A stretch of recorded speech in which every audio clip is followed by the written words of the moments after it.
always a rebel.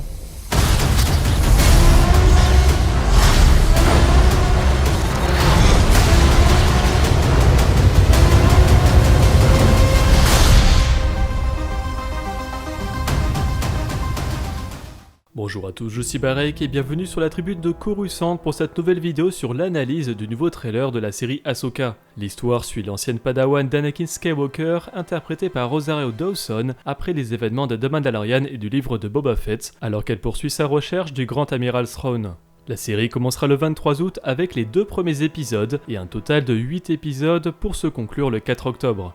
Pour rappel, à l'écriture du scénario, seul Dave Filoni est crédité, qui a déjà travaillé sur de très nombreux projets Star Wars depuis The Clone Wars. Comme producteur, on retrouve à peu près les mêmes que The Mandalorian et le livre de Boba Fett, avec Jon Favreau, Kathleen Kennedy, Colin Wilson, Kerry Beck et Karen Gilchrist. Les réalisateurs, sans savoir quels épisodes ils ont à la charge, sont Dave Filoni, Steve Green, Peter Ramsey, Jennifer Getzinger, Gita Vasen Patel et Rick Famuyiwa, ce qui voudra dire que 2 réalisateurs se sont occupés de 2 épisodes chacun, ou qu'un seul en a réalisé 3. Et côté musique, Ahsoka marquera l'entrée de Kevin Kiner en live action, déjà le compositeur des séries animées The Clone Wars, Rebels, The Bad Batch et Tale of the Jedi.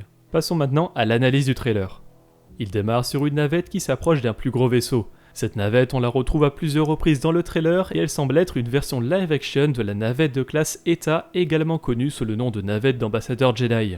Il s'agit d'un modèle de navette fabriqué par Cygnus Spaceworks et utilisé par le Sénat Galactique, le corps des ambassadeurs de la République, pour des missions diplomatiques, puis par l'Ordre Jedi pendant la guerre des clones. Le design de cette navette provient d'un concept art de Joe Johnston pour les navettes T4A de classe lambda du Retour de Jedi. En parlant de design, la navette de la série Ahsoka a en commun la forme des réacteurs et la cabine ronde à l'avant, mais moins la forme évasée près des ailes.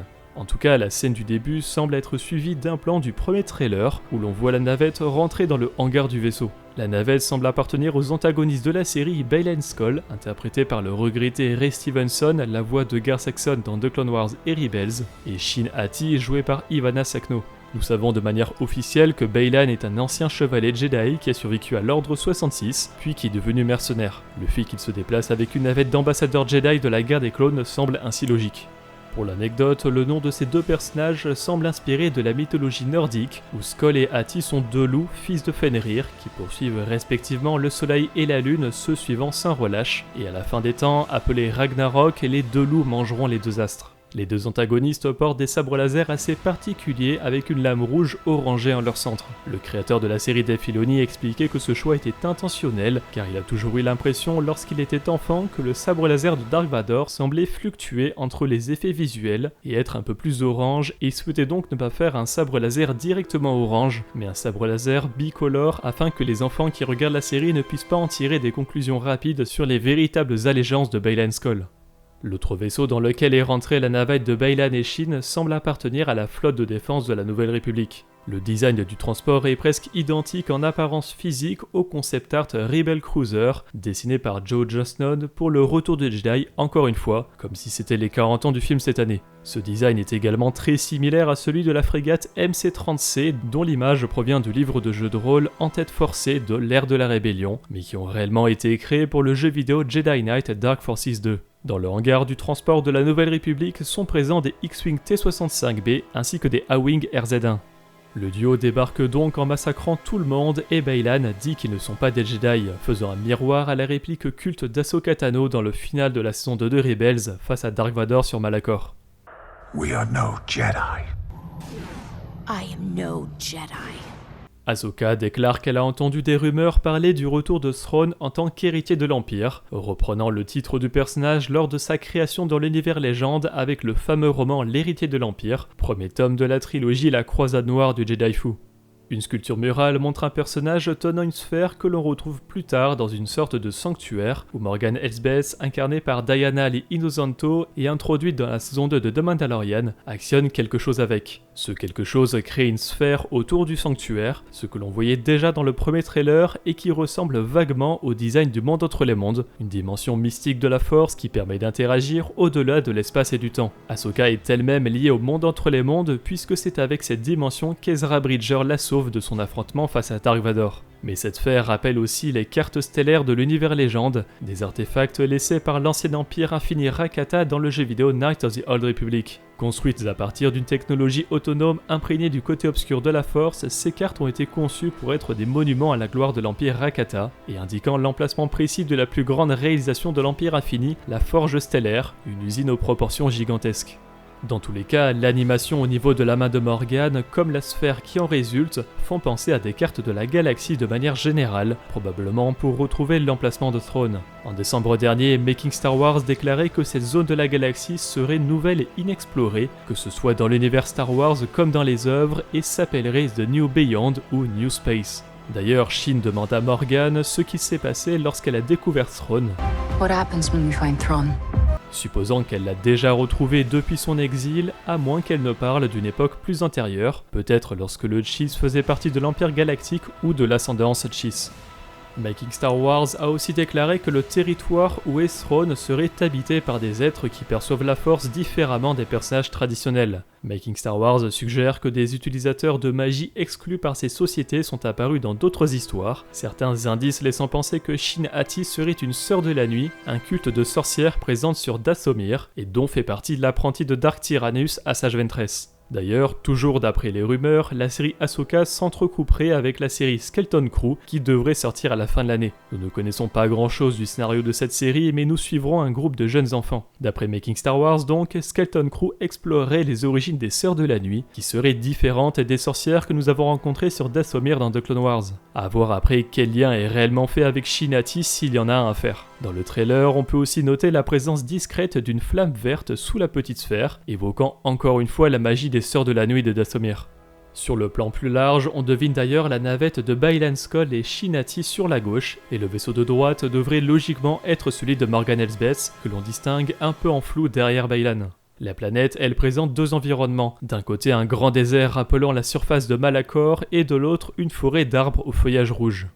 Dans la suite du trailer, un plan présente une partie de la flotte de la Nouvelle République. On y retrouve le même modèle de vaisseau qu'au début qui ressemble beaucoup à une frégate MC-30C, un croiseur stellaire MC-80A de type Home One issu du Retour du Jedi, on ne perd pas le fil, des corvettes de classe Sphyrna, une inspiration du croiseur de classe Hammerhead de Knights of the Old Republic et canonisé par Rebels, ainsi que des corvettes CR-90, le même modèle que le Tantive 4 au début d'Un Nouvel Espoir.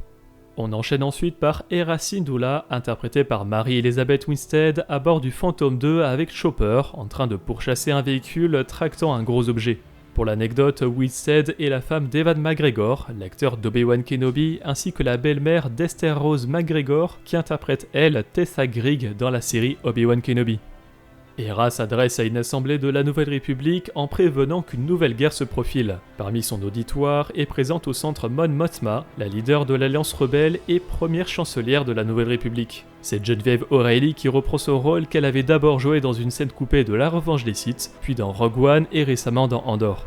Il y a également Amato Xiono, le père de Kazuda Xiono, qui est le personnage principal de la série animée Résistance, joué par Nelson Lee. Les autres personnages sont originaux avec Maurice Irvine en Mawood, Jacqueline Otaramian en Rodrigo et Erika Duke en un sénateur de l'espèce des Granes. Aux côtés d'Hera se trouve un humain et un Mon Calamari qui ont été nommés par un set Lego. Le premier est alors le premier officier Hawkins, interprété par Nikan Robinson, et le second le lieutenant Beta. Cette réunion semble se trouver dans le même genre de vaisseau qu'attaquent Baylan et Shin au début du trailer, déjà par simplicité pour le tournage, donc ça serait assez logique, mais aussi parce que le hangar y ressemble beaucoup. Dans ce dernier, Ahsoka Tano vient se poser avec une navette T6, une autre navette utilisée par les Jedi durant la guerre des clones. Ahsoka continue à se servir de l'une d'entre elles comme dans l'épilogue de Rebels, et ici il semble que ce soit la même. Mais la Togruta n'est pas seule, elle est accompagnée de Huyang, un droïde Mark IV de The Clone Wars. Le but de Huyang est d'aider les jeunes Jedi dans la construction de leur sabre laser. D'ailleurs, il n'est pas impossible de retrouver Huyang dans le film sur l'aube des Jedi, puisqu'il a été construit vers 25 020 ans avant la bataille de Yavin. Et pour l'anecdote, le droïde est doublé dans The Clone Wars comme Ahsoka par David Tennant, connu pour être le 10e Doctor Who. Ahsoka se rend ensuite sur Lothal avec un plan reproduisant l'épilogue de Rebels, à la seule différence que Sabine Wren a les cheveux longs. Et là, il va falloir parler temporalité et coiffure. En effet, selon une rumeur de Making Star Wars datant de mars, la série Ahsoka serait essentiellement coupée en 2 parties. La première partie traiterait des problèmes de Sabine Wren et de la Nouvelle République, comme ce qui semble être présenté majoritairement dans les trailers jusqu'à maintenant, tandis que la seconde permettrait de retrouver Ezra Bridger à l'endroit où il était emmené par les Purrgil, aux côtés du Grand Amiral Thrawn et de sa flotte de destroyers stellaires. La première partie d'Ahsoka semblerait se dérouler juste avant, pendant et après l'épisode où Ahsoka est présente dans The Mandalorian, et il semblerait que la deuxième partie, soit les 4 derniers épisodes, se déroulerait quelque temps après, probablement en parallèle de la saison 3 de The Mandalorian. Ces rumeurs permettraient de donner un peu plus de clarté par rapport à la coiffure de Sabine, d'ailleurs interprétée par Natasha Liu-Bordizzo. En effet, et ce n'est là que pure théorie de ma part, mais Ahsoka serait venue sur Lothal dans un premier temps chercher Sabine pour retrouver Ezra Bridger. Les événements seraient ceux du début de la série et mèneraient à un échec, abandonnant alors la mission. Vient alors la saison 2 de The Mandalorian où Ahsoka obtient de nouveaux indices en cherchant Thrawn, qui a disparu avec Ezra. Et donc ici, l'épilogue de Rebels viendrait se placer lors d'une seconde venue d'Ahsoka sur Lothal pour une seconde mission, mais avec Sabine aux cheveux courts. Le fait qu'un saut dans le temps ait lieu au cours de la série vient d'ailleurs rejoindre une rumeur de Making Star Wars de mars qui disait que l'épisode réalisé par Geeta Vasan Patel serait le 4e ou le 5e, soit le milieu de la série, et qu'il présenterait un saut dans le temps à l'image de l'épisode de la série House of the Dragon réalisé par Patel. Et la rumeur a précisé que c'est à ce moment que l'on verrait une reconstitution de l'épilogue de Rebels, marquant théoriquement la seconde recherche d'Ezra Bridger. Un nouvel élément très intéressant est qu'Ahsoka dit que son entraînement Jedi n'a pas été terminé puisqu'elle a été exclue de l'ordre durant la guerre des clones alors qu'elle était encore Padawan, puis a refusé de revenir, et que Sabine a subi la même chose avec Ahsoka comme maître. Anakin never got to finish my training. I walked away from him, just like I walked away from Sabine. L'emploi du terme maître et de la comparaison à la relation Anakin-Ahsoka tend à faire penser que Sabine serait sensible à la Force, sans parler de ce plan où Sabine pourrait être en train d'essayer d'utiliser la Force pendant que Shin-Hati lui dit qu'elle n'a aucun pouvoir. En tout cas, sur Lothal, on retrouve la même autoroute que dans Rebels, où Sabine part de Capital City en motojet avant d'être arrêtée par un chasseur d'escorte E-Wing, un vieux modèle de vaisseau issu des comics légendes L'Empire des Ténèbres et aperçu uniquement dans un seul comic canon de la série Podamron. Nous ne savons pas qui pilote le E-Wing, mais on voit très bien son droïde astromécano, qui fait une référence assez intéressante. En effet, son design reprend celui de la toute première figurine de R2D2 par Kenner de 1977. Nous retrouvons ensuite Sabine dans ce qui pourrait être l'ancienne chambre d'Ezra au sommet de la tour de communication E272, où elle écoute un enregistrement de Bridger interprété par Eman Esfandi qui lui parle justement de l'engagement d'un Jedi. Dans cette pièce, on peut relever des dessins de Lothlu, de Lotcha et de Stormtrooper sur les murs, et on aperçoit le casque de Scout Trooper qu'Ezra a personnalisé et qu'il porte durant plusieurs missions avec l'équipage du Ghost. Le trailer reprend ensuite dans l'action avec Ahsoka Tano sur une planète industrielle où elle affronte un inquisiteur encore inconnu.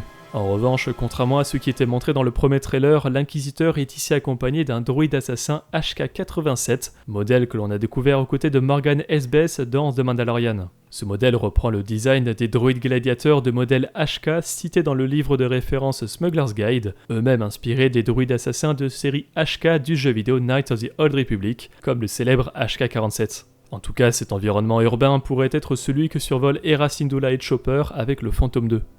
Dans la suite, Ahsoka et Sabine sont à bord de la navette T6 face à un Purrgil, une sorte de baleine de l'espace capable de voyager en hyperespace. Un Purrgil dans la série Ahsoka n'est pas anodin puisque ce sont justement des Purrgil et des Purrgil Ultra qui ont emmené Thrawn et Ezra vers l'inconnu. Dans cette scène, Ahsoka porte une tenue bien différente avec le symbole de la République Galactique, peut-être une tenue récupérée dans son vaisseau. Le fait qu'elle change de tenue me porte à croire que c'est pour une occasion bien particulière, peut-être pour aller dans l'espace par exemple. Autour de ce Purrgil, les deux femmes sont attaquées par un chasseur au pilote inconnu. Mais on voyait déjà Shin-Hati s'attaquer à la navette T6 dans le premier trailer dans l'espace, donc je pencherai pour ce personnage.